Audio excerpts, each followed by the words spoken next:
What is the most important aspect for a junior? You think drills, matches, or fitness? Tough one.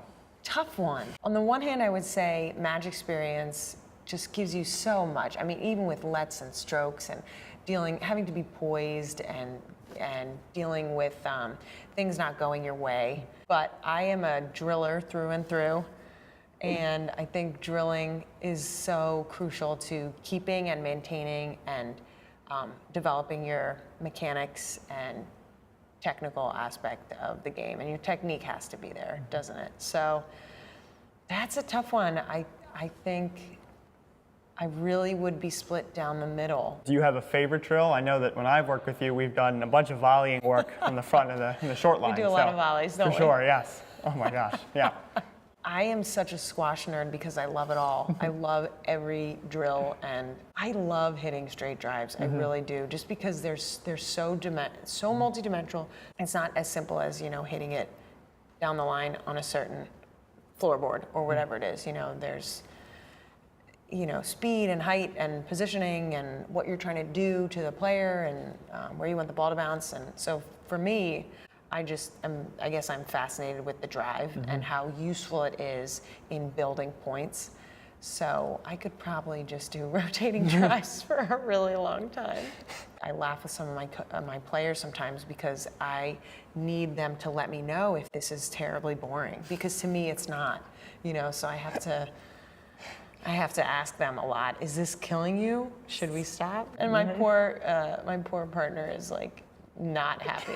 Yeah. Can I go home now? Yes. Could you tell us a little bit about your involvement with squash on the national level as part of the Women's College Squash Association? Yeah. So the CSA, the College Squash Association, has actually just begun its restructuring of its organization. They just hired a new executive commissioner who is a Haverford alum,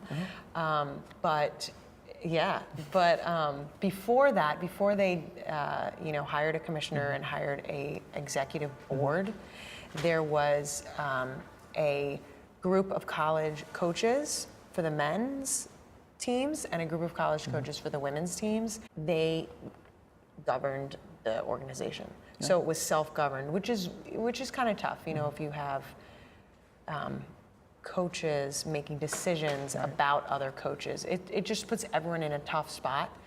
That being said, it was a really great learning experience for me to understand, what kinds of priorities different programs have and what kinds of problems can come up in college squash and everything that comes with it. So it was a really good learning experience for me, and I'm definitely looking forward to the new executive board and commissioner, because they're going to be basically alleviating coaches from a lot of the decisions they had to make as far as compliance with NCAA rules, refereeing, really just challenge match issues, like all kinds of just regular issues that are present every year. It's in my opinion, it's going to be nice to have some people outside of the organization handling those things. Where would you like to see squash as a broader sport headed in the future? Oh, I like that question. I would really like to see squash just accessible to more types of people.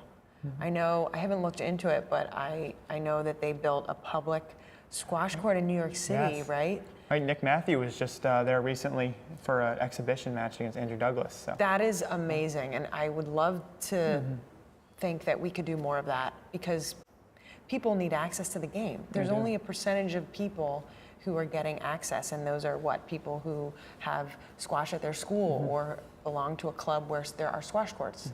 Besides that, there's just so many athletic kids who might love the game and who might be the new, the next American number ones. I would love to just see that, and it doesn't seem easy to do, but I think that would just make the game so much more of a worldwide sport, and also, again, so many people who just, Can you imagine having never been exposed to squash? I That would can't be so imagine. sad. No, it would be. So I wish that more kids could really have access to it. It's a great exercise. It's great, for exercise as well. And you can Yeah. also set individual goals that you can have something that you can look forward to try to getting better at and try to check something off your list of Exactly. to improve. But I'd love to, like you said, I'd love to see more of those. I know. To make it more accessible for all. I mean, it's a Exactly. great sport. Would you love to see it in the Olympics? Of course. Oh yes, right. Of course, we all would. I feel like that is the number one. Yeah. Of course, answer I forget for sure. Yeah, yeah. This could help with that. I mean, who knows? I'm really not someone who knows much about that piece of it, but we can be hopeful. Yeah, right. That's all we can be. Thank you so much for all of your expertise and your sharing your experiences as a player and a coach with us today. And good luck for the rest of the season. Bobby, thank you the so upcoming much. season, I should say. Thank you so Thank you. much, and great job. This is a really impressive site you got going on. Thank you.